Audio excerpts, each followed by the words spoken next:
Hey everyone, it's Miss Paula again joining you. This is the start of a new month, which is pretty exciting because you know that it's summer vacation. Summer vacation's finally here. High five, you did it. What an awesome feeling. All right, so all this month we are going to be learning about the idea of making waves. What you can do can change the world. So my question, do you have neighbors? People who may live beside you, maybe on one side or both sides, across from you, or maybe you live in the country where you don't have neighbors directly beside you. But did you know that we all have neighbors no matter where we live? A neighbor is not just someone who lives next to you or near you. It's everyone you come in contact with. Friends, family, a classmate, someone in your class at church, someone you pass on the street. Anyone can be your neighbor. So we're gonna watch this video about someone who was kind to a stranger. And this is one of my favorite stories. So I'm gonna check back with you in a bit. And but remember, before the story, I want you to get up and dance. Okay, we'll see you soon.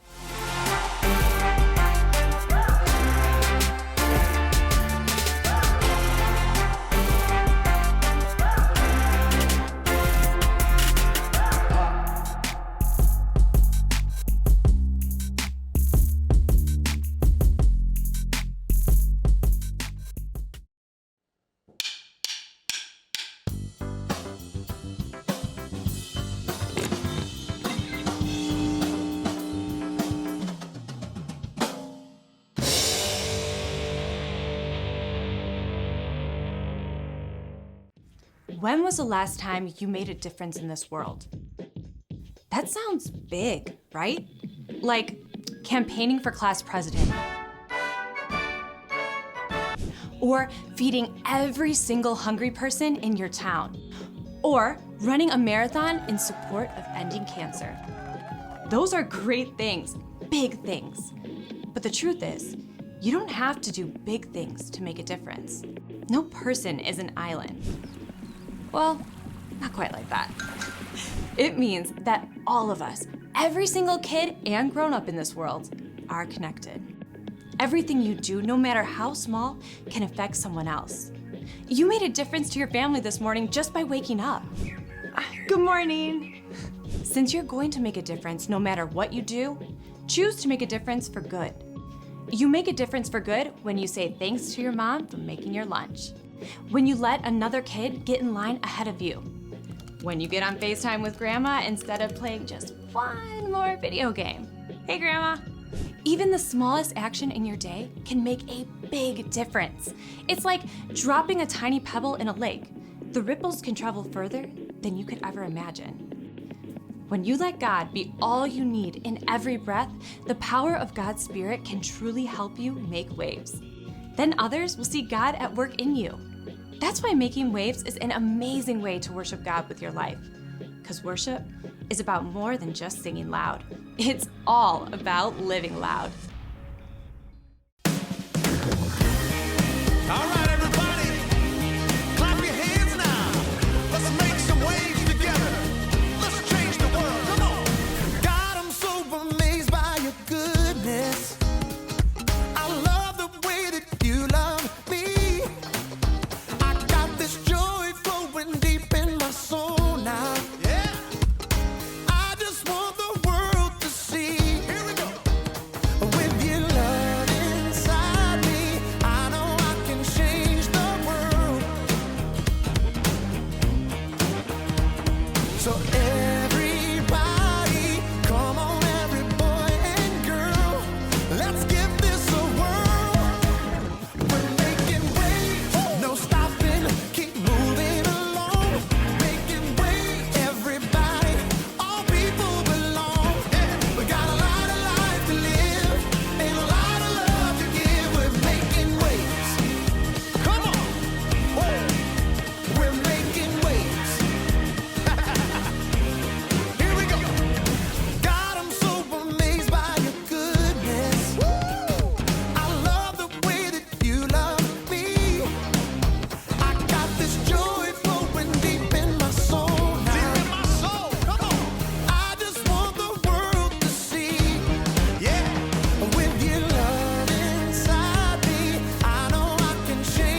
2, 3.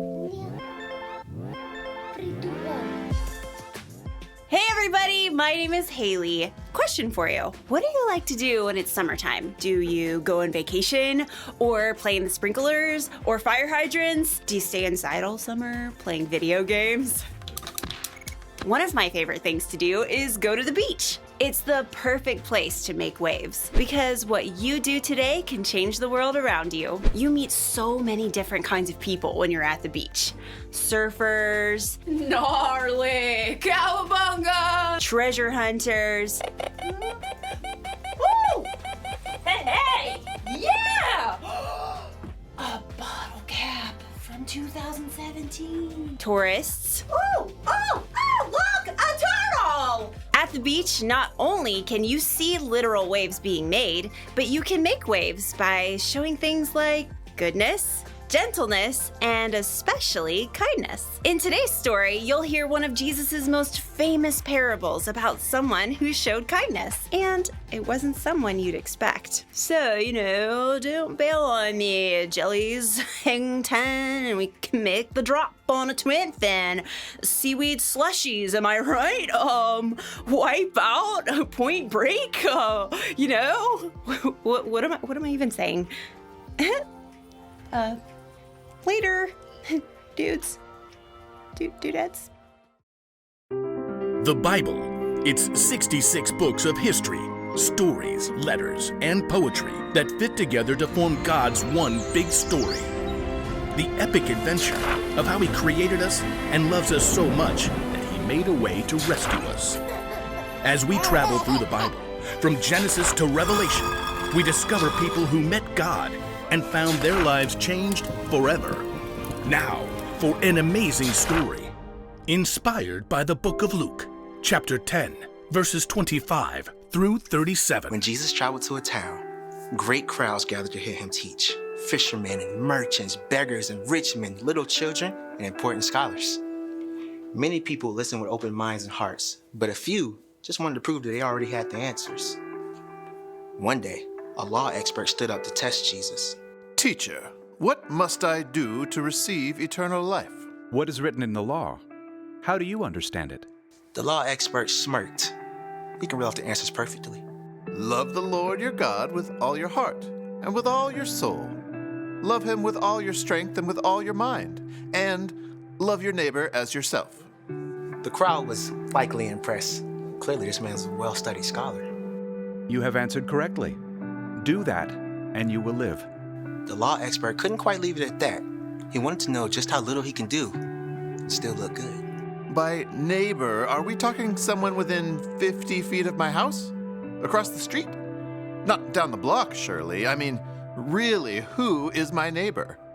Jesus didn't give the law expert a dictionary definition of neighbor. In fact, he gave a more creative answer. Jesus told a story. If he told that same story today, it might sound something like this. One day, a man prepared to make a trip from Jerusalem down to Jericho. No bus, no Uber.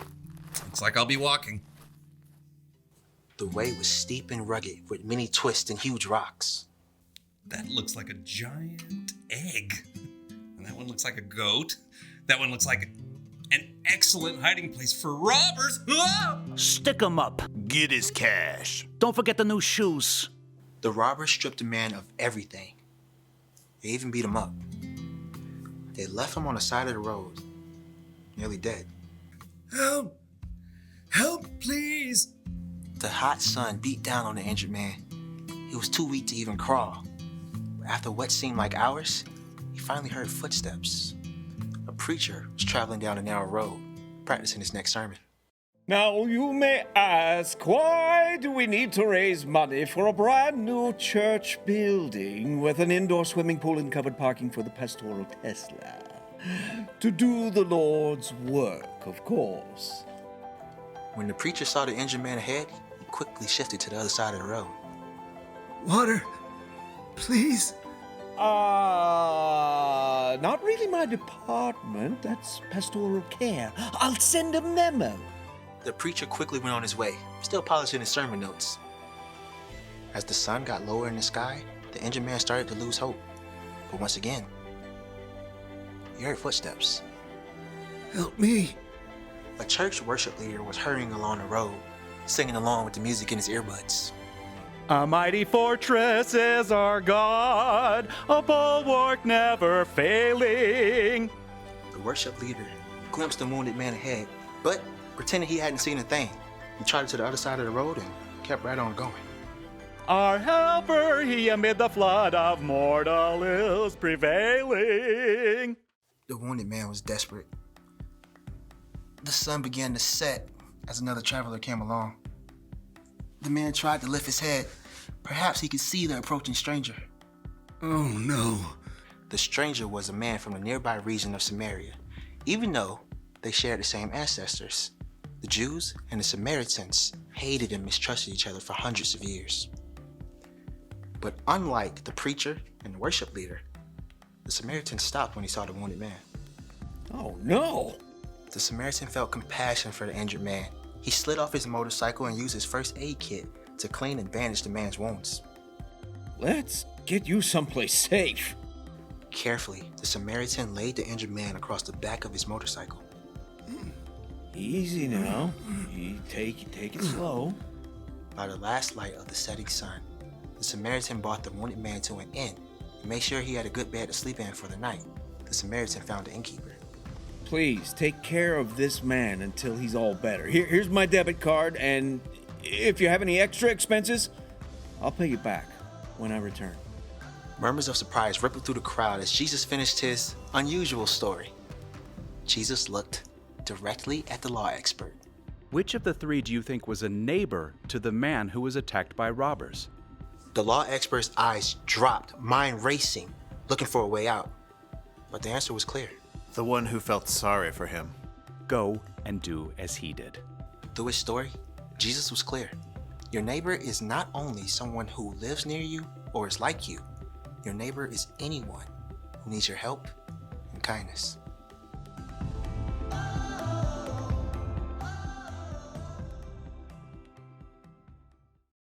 Showing kindness to someone can be easy, especially when that someone is a lot like you. But Jesus' parable reminds us that we should be kind to everyone, even people who are different.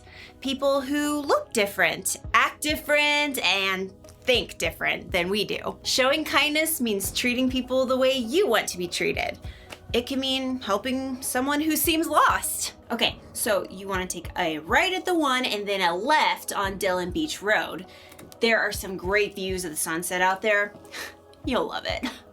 Kindness can mean learning how to communicate in a new way. Okay, so hanging 10 is when I hang all 10 of my toes off of the surfboard. That is so totally rad. Did I say that right? When you're kind, it could mean you're giving up what you want to do to spend time with someone else. Wow, you are really good at this game. There are a lot of ways to show kindness and a lot of people who need it. So the one thing to remember today is this: show kindness to everyone. You can make waves of kindness to the people around you. Not just your friends and family, but everyone. And if you need help, ask God. When you put your trust in Jesus, God gives you the Holy Spirit to help you show kindness. And if you need some practice, you can always go to the beach, if you can find one. Okay, so I go west a bunch of miles. No, east a bunch of miles. Wait, no, maybe I'm upside down?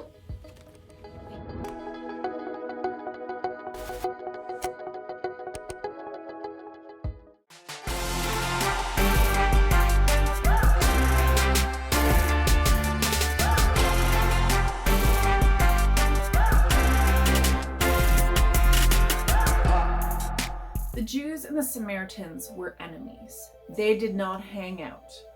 They were not friends. But the Samaritan only saw a man that needed help. He didn't see an enemy or someone that was not like him. He knew that it was the only important thing at the time was to help this person. He didn't care where he lived, what he looked like, how he dressed. He just wanted to help him. Everyone in our lives deserves kindness. That includes people who look, act, and think differently than you. Treating those around you just the way you would like to be treated is so important. So imagine a situation that you have been in. Maybe you were new at school. Maybe you were scared about something. And now think of that someone who showed you kindness. Maybe it was a teacher, a friend, maybe it was a stranger. Now, how did that make you feel when that person helped you? Probably a lot of relief, happiness, joy. Now, people all deserve and want those same feelings. We know of a boy who broke his leg and needed help carrying things at school. He needed help with his wheelchair and just having someone to talk to. So if you see someone with a sign asking for help or food on the streets, maybe you're driving around with mom and dad, maybe they're entering, or when you're entering the store, maybe give them something to eat. Maybe just say hi, give them a smile. Perhaps maybe a friend is having a bad day, maybe listening to what's bothering them or asking them, what do you need from me? Sometimes even asking someone specifically how you can help is a really great start. Your small act of kindness can make huge waves. And maybe it's just starting with asking God to show you ways how to be kind. Practice in small ways, opening a door for someone, helping carry the groceries in for your parents, helping your brother or sister with, well, not homework now because you're in summer vacation, but helping them with something. So I challenge you this week to try one act of kindness a day. It doesn't have to be huge, because we know that even the tiniest acts of kindness can make a wave of difference. I would love to hear what you have done. So if you see me at church, or if you want to send me an email, please do. I would love to hear your ideas. That might even give me some new ideas on helping people. All right, so thanks for joining me, friends, and I love spending time with you each time I get to see you. So we'll see you next time. Bye.